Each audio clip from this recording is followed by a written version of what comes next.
என்ன சமையல் பாருங்கள் இன்றைக்கி எங்கள் வீட்டில். இந்த பாருங்கள் 2 வானல் போட்டிருக்கேன். 2 வானல் போட்டு 2 வானல் கடுகு கருவேப்பிலை போட்டு கடுகு போட்டிருக்கேன், உளுத்தம்பருப்பு போட்டிருக்கேன், ஜீரகம் போட்டிருக்கேன், அப்புறம் வந்து வெந்தயம். அதில் எண்ணெய், அதில் வந்து கடலை எண்ணெய்ங்க, இதில் வந்து நல்லெண்ணெய்ங்க. இப்போ வந்து வெந்தயமும் போட்டாச்சு.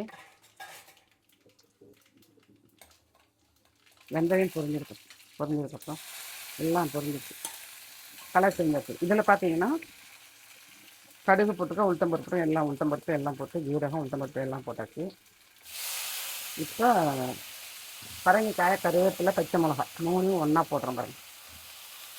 சரியா, 3 ஒன்றா போட்டாச்சு. இது கூட வேறு எதுவும் கிடையாதுங்க. மஞ்சள்தூள், உப்பு, மஞ்சள்தூள், அவ்வளோதான். இது பரங்கிக்காய் பச்சடி. நான் பரங்கிக்காய் பச்சடி இப்படி தான் போடுவேன். தேங்காய் துருவி போட்டோம், கடைசியில் தேங்காய் துருவி போட்டு கடைசியில் வந்து தான்.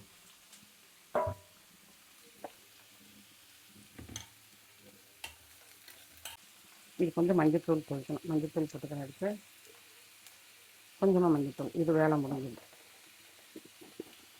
ரொம்ப சிம்பிள் ஃபுட்டு தாங்க நான் பண்ணுறது. பார்த்துருக்கீங்க என்ன வீடியோஸ்லாம். இந்த வீடியோஸ்லாம் ரொம்ப சிம்பிளாக கடமை செஞ்சுருவேன். ஃபாஸ்ட்டாக செஞ்சு முடிப்பேன். டைம் வேஸ்ட் பண்ணுறேன். கொஞ்சமாக கல்லுப்பு போட்டால் கொஞ்சம் ருசியாக இருக்கும். அதுக்கு தான் கல்லுப்பு. அதில் இப்போ இதுலேயும் கொஞ்சம் கல்லுப்பு போடுறோம். கல்லுப்பு போட்டு வதக்கிறேன். இவ்வளோ வதங்கினா போதுங்க. இவ்வளோ வதங்கினா போகிறோம். அதுதான் தக்காளி பழம் கொஞ்சம் கூடுதலாக சேர்த்துக்கலாம்.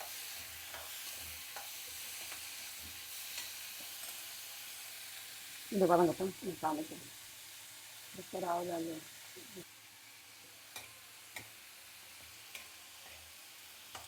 இதை வதக்கி விடணும். இதை அப்படியே கிண்டி விட்டுட்டு மூடி போட்டுருங்க. மஞ்சப்பொடி, உப்பு எல்லாம் போட்டாச்சு வச்சு, அவ்வளோதான். இது அப்படியே மூடி போட்டோம்னா, சிம்மில் வச்சு மூடி போட்டோம்னா வெந்துடும். இதுக்கு ஒன்றும் தண்ணிக்குன்னு எதுவும் ஊற்ற வேண்டாம். சிம்மில் வச்சு அந்த எண்ணெயிலே வந்துடும். அது சிம்மில் வச்சுல இது வெங்காயம் தக்காளி பழம் வதங்கணும். இதில்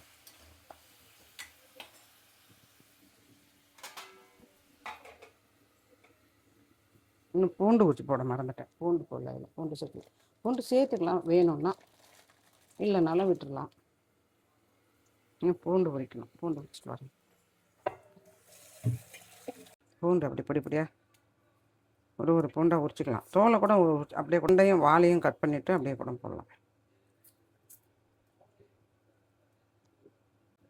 நான் இப்படி தான் பூண்டு உரிப்பேன். எல்லாத்தையும் உரிச்சிட்டு காமிக்கிறேன். இப்போ பாருங்கள், வதங்கிடுச்சா? அப்புறம் சூப்பராக வதங்கி பாருங்கள். சூப்பராக வதங்கிடுச்சு. வெங்காயம் தக்காளி பழம், வெந்தயம், கடுகு கருவேப்பிலை எல்லாம் போட்டு வதக்கினது சூப்பராக வதங்கிடுச்சு. இப்போ பூண்டை சேர்த்துக்கலாம். பூண்டு வந்துடும். முருங்கைக்காய் சேர்த்துக்கலாம். நல்ல முருங்கைக்காங்க. அது முருங்கைக்காய் வந்து வாங்கும்போது இந்த மாதிரி பார்த்தீங்களா, இந்த பாருங்கள், இந்த மாதிரி உருண்டு இருக்கணும் முருங்கைக்காய். சரிதா? உருண்டு இருந்தால் முருங்கைக்காய் இருக்கும். இந்த மாதிரி இருக்கிறத விட இருக்கணும். இந்த மாதிரி இருக்கிறத விட இந்த கலரில் இருக்கணும். பச்சைக்கிளி கலரில் இருக்கணும். இலை கலரில் இருக்கிறத பச்சைக்கிளி கலரில் இந்த 2 முருங்கை டிஃப்ரென்ஸ் பாருங்கள். சரிதா? இந்த மாதிரி இருந்துச்சுன்னு வச்சுக்கோங்களேன், சூப்பராக இருக்கும் அந்த முருங்கைக்காய். ஓகே, இப்போ இந்த முருங்கைக்காய் அவ்வளோதான். முருங்கைக்காய் மட்டும் எப்படி வீடியோ எடுத்துக்கன்னு தெரியல. ஏன்னா ஃபஸ்ட் டைம் இந்த ரிங் லைட்டில் வீடியோ எடுக்கிறேன். நான் லைவ் போடலாம் முன்னாடி உட்காந்து எப்படி செட் பண்ணிக்கணும்னு தெரியல இல்லையா. இப்போ இதை பார்க்கலாம். இந்த பக்கம் தெரியுதா என்னன்னு தெரியல உங்களுக்கு.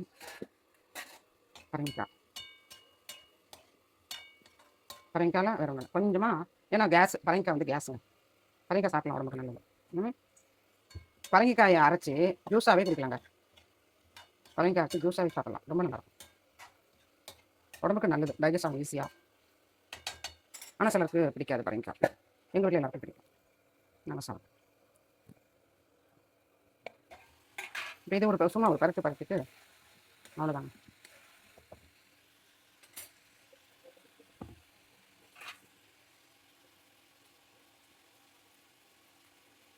இந்த புளியை கச்சி விட்டுற வேண்டியதான். மிளகாத்தூள் சேர்த்து நல்லா முருங்கைக்காய் வேகிற வச்சு நல்லா சுண்டி வரும். ஒன்று தெரிஞ்சிருக்கும்னு நினைக்கிறேன். என்ன குழம்பு வைக்க போகிறோன்னு தெரிஞ்சிருக்கும்னு நினைக்கிறேன். இன்றைக்கி சமையல் சிம்பிள் ஃபுட்டு தாங்க. பையனுக்கு காலையில் லெமன் ரைஸ் உருளைக்கிழங்கு பண்ணி கொடுத்தேன். சப்பாத்தி சாப்பிட்டு போனாங்க பசங்க. அன்றைக்கி பசங்க என் பையன் அவ்வளோதான் சேர்த்துக்கலாம். இந்த வந்து பாதி தண்ணி இருக்கு பார்த்தீங்கன்னா, கொஞ்சம் தண்ணி. இந்த தண்ணியில் உப்பு போட்டு விளக்கு நம்ம பூஜை சாமான் இருக்கு இல்லையா, விளக்கு பித்தளை விளக்கு எல்லாத்தையும் வந்து இதில் போட்டு கொஞ்சம் நல்லா உப்பு போட்டு சோடா உப்பும் போடுவேன். நம்ம இந்த உப்பும் கல் உப்பும் போடுவேன். கல் உப்பு போட்டு அதையும் ரெண்டும் மிக்ஸ் பண்ணிவிட்டு இந்த பாத்திரத்தை இதில் போட்டு மூடி வச்சுட்டோம்னா கொஞ்சம் நேரம் அதை நம்ம சௌரியத்துக்கு நம்ம ஊற வச்சுட்டோம் அப்படின்னா அப்புறமா எடுத்து ஒரு தேய்ச்சிட்டு பாத்திரம் தேய்க்கிற லிக்விட் இருக்கு இல்லையா, அதை போட்டு தேய்ச்சிட்டு இறக்கணும். அலும்பி எடுத்தோம்னா பளிச்சுன்னு இருக்குங்க. பாத்திரம் சூப்பராக இருக்கும். பூஜை பாத்திரம்லாம் பூஜை பொருள் விளக்கு அவ்வளோதான். 2 ஸ்பூன் போடணும். ஆல்ரெடி அது ஒரு ஸ்பூன் கிடக்கு எனக்கு தெரியுமா. 2 ஸ்பூன் போட்டு வச்சுருக்கேன் அதில். அவ்வளோதாங்க, ஆயிடுச்சு குழம்பு. ரெடி ஆகிடும். இப்போ கொஞ்சம் நேரத்தில் ரெடி ஆகிடும். பரங்கிக்காவும் ரெடி ஆகிடும். நான் அதுக்குள்ள வந்து தேங்காய் இது பண்ணி தேங்காய் உடச்சி திருவி எடுத்துகிட்டு வரேன். ஓகேவா, உப்பு இருக்கான்னு பார்த்துக்கிறேன். இது நல்லா சுண்டி வரணும். நல்லா சுண்டுட்டோம். இது இந்த பக்கம் பரங்கிக்காய் வந்துட்டுருக்கு. நான் தேங்காய் வெட்டி எடுத்துகிட்டு வரேன். தேங்காய் வெட்டி திருகி பாருங்கள் இளநியை. ஒரே தட்டு தாங்க தட்டேன். என்ன கொடுக்க உங்களுக்கு சவுண்ட் வரக்கூடாதுன்ட்டு தட்டிட்டேன்.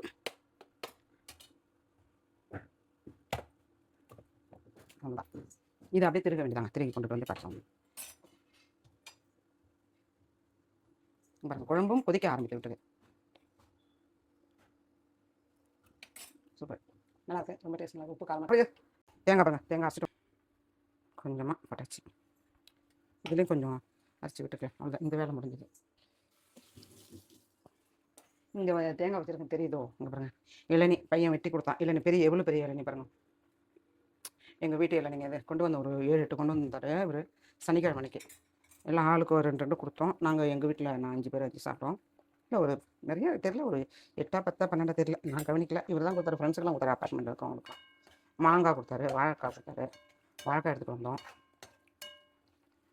வாழைக்காய் எல்லாருக்கும் கொடுத்தது போக இது மட்டும் இருக்குது. எல்லாருக்கும் கொடுத்தது போக வச்சுருக்கு. இது வந்து மத்தியானம் ஈவினிங் வந்து பிள்ளைங்களுக்கு பஜ்ஜி பண்ணி கொடுக்கணும். ஓகேவா, அவ்வளோதாங்க. அங்கே இந்த பக்கம் பார்த்தீங்கன்னா பரங்கிக்காய் ரெடி பாருங்கள். பரங்கிக்காய் ரெடி எங்கே இருக்குது கேமரா? இந்த இருக்குது கேமரா. பரங்கிக்காய் ரெடி. நான் கீழே இருக்குங்க, அது மேலே இருக்குது, அதனால் தெரியல. நேற்றுக்கு முதல் நாள் வரைக்கும் இந்த கிச்சனில் என்ன பொருள் எங்கே இருக்குன்னு ஒன்றுமே தெரியல. ஒரே இருட்டாக இருக்கும். அதாவது லைட்டு பார்த்தாலே. என் பையன் இந்த ரிங்கு வாங்கி கொடுத்தால. ரிங் வாங்கி கொடுத்ததுக்கப்புறம் நல்லா இருக்குல்ல, இப்போ நல்லா இருக்கான்னு சொல்லுங்கள். பாருங்க, சூப்பராக இருக்குல்ல. இப்போ அதுதான் வித்தியாசம். இன்னொரு கரண்டி எங்கே இங்கே இருந்த கரண்டி காணும், அதுக்குள்ளே போச்சு. விளக்குண்டல, அவ்வளோதான். இதோ வச்சுக்கலாம். ஓகே, பை மக்களே. குழம்பு ரெடி, பொரியல் ரெடி, சாப்பிட்லாம். சாதமும் ரெடி ஆகிவிட்டது. இந்த காரக்குழம்பு ஆச்சுங்க. உளுத்தம்பருப்பு போட்டுட்டு அதெல்லாம் விடிஞ்சதுக்கப்புறம் பாசிப்பருப்பு போட்டேன். பாசிப்பருப்பு நல்ல பொண்ணு நிறமாக வந்ததுக்கப்புறம் இது பாருங்கள், வெங்காயம் தக்காளி பழம் பச்சை மிளகா, இது 3 இதில் வந்து கருவேப்பிலை போடல. இது என்னவா இருக்கும்னு கண்டுபிடிங்க. ஒன்றும் இல்லை, ரிஸ்க்லாம் ஒன்றும் கிடையாது, சும்மா சொல்கிறேன். இதுதாங்க பாலக்கீரைன்னு சொல்லலாம். நம்ம தமிழில் வந்து பசலைக்கீரைன்னு சொல்லலாம். நல்லா அலம்பி வச்சுருக்கேன். அவ்வளோதான். இது வந்து அப்படியே வச்சு போட்டு வேண்டாம். நான் வீடியோ ஆன்ல இருக்குன்னு நினச்சிக்கிறேன். அவ்வளோ சிம்பிள். இது எனக்கு செஞ்சு கொடு அப்படின்ட்டாரு. என்ன பண்ணுறது போகிறோம், செஞ்சு முடிச்சுட்டேன். எல்லாம் நான் போதும், பரங்கிட்ட போதும், காரக்குழம்பு இருக்குது, தயிர் இருக்குது, சாப்பிட்டுக்கலாம் அப்படின்னு நினச்சேன். இல்லை, எனக்கு செஞ்சு வரேன். என்ன பண்ணுறது அப்புறம் நம்ம எதனா ஒரு டிமாண்ட் வச்சோம்னா 10 நாள் 1 மாதம் வரைக்கும் கேட்கணும். சில பொருட்கள் நமக்கு தேவையான பொருள் வேணும்னா. ஆனால் அவங்க ஏதாவது ஒன்று செஞ்சு கொடுக்கணும், நம்ம உடனே செஞ்சு கொடுக்கணும். ஏன்னா நம்ம வந்து ஹவுஸ் ஒய்ஃப், வீட்டில் சும்மா தானே இருக்கும். நீ சும்மா தானே இருக்க, நான் கேட்கறத நீ செஞ்சு கொடு, உனக்கு வேணும் அப்போ தான் செஞ்சு கொடுப்போம் அப்படிங்கிற மாதிரி எல்லா ஹவுஸ் ஒய்ஃபும் இது பொருந்தும். வருமானம் இல்லாத இருக்கிற ஒய்ஃபு சொல்கிறாங்க, வீட்டில் உட்காந்து சும்மா தானே வீட்டில் உட்காந்து நிச்சயம் சொல்லுவாங்க. எல்லாம் செஞ்சு முடிச்சுட்டு போதும், நான் போய் டயர்டாக இருக்கும், உட்காந்துங்க. கிச்சனில் காற்றே இல்லை. சரி, இப்படி உட்காந்துன்னா உடனே வந்து எனக்கு செஞ்சு கொடுக்குறது. சரி, நம்ம கடமை என்ன, பெண்களுடைய கடமை என்ன, பிள்ளைக்கு வேண்டியதை செஞ்சு கொடுக்குறது, புருஷனுக்கு வேண்டியதை செஞ்சு கொடுக்குறது, புருஷனுக்கு என்ன உண்மை எல்லாம் செஞ்சு கொடுக்குறது, அதுதான் நம்மளோட கடமை. சரி, இந்த பசலைக்கீரை இருக்கு இல்லையா, உடம்புக்கு ரொம்ப நல்லது, ஸ்கின்னுக்கு நல்லது, நல்ல பிளட் இன்க்ரீஸ் ஆகும். இதை சாப்பிட்டா ஹீமோகுளோபின் கூடுங்க. பசலைக்கீரை சாப்பிட்டோம். இந்த கீரை பசலைக்கீரை வந்து சாப்பிட்டோம்னா பிளட் வந்து கூடும். பிளட் ஹீமோகுளோபின் குறவாக இருக்கிறவங்க பசலைக்கீரை சாப்பிடலாம், சூப்பராக இருக்கும். இதில் உப்பு போட்டாச்சு, மஞ்சள் பொடியும் போட்டாச்சு, முன்னாடியே போட்டு வறுத்துனது, வெங்காயம் தக்காளி பச்சை, ஹீமோகுளோபின் கூடும், பிளட்டு வந்து நிறைய சேரும். அப்புறம் வந்துட்டு உடம்புக்கு ரொம்ப நல்லது பசலைக்கீரை இல்லையா. உங்களுக்கு எல்லாம் தெரியாதில்ல, நீங்களும் டிப்ஸ் சொல்லிட்டீங்களா அப்படின்னு நினைக்காதீங்க. சின்ன பிள்ளைங்க, புதுசாக கல்யாணம் பண்ண பிள்ளைங்க, புதுசாக சமைக்க ஆரம்பிச்சிருக்க பிள்ளைங்களுக்கு இது உதவியாக இருக்கும்னு நினைக்கிறேன். என்னம்மா ரொம்ப ஓவராக பேசுகிறீங்க இன்னும் நினைக்காதீங்க, சரியா. ஏதோ அம்மாவுக்கு தெரிஞ்சதும் சொல்லுங்கள்.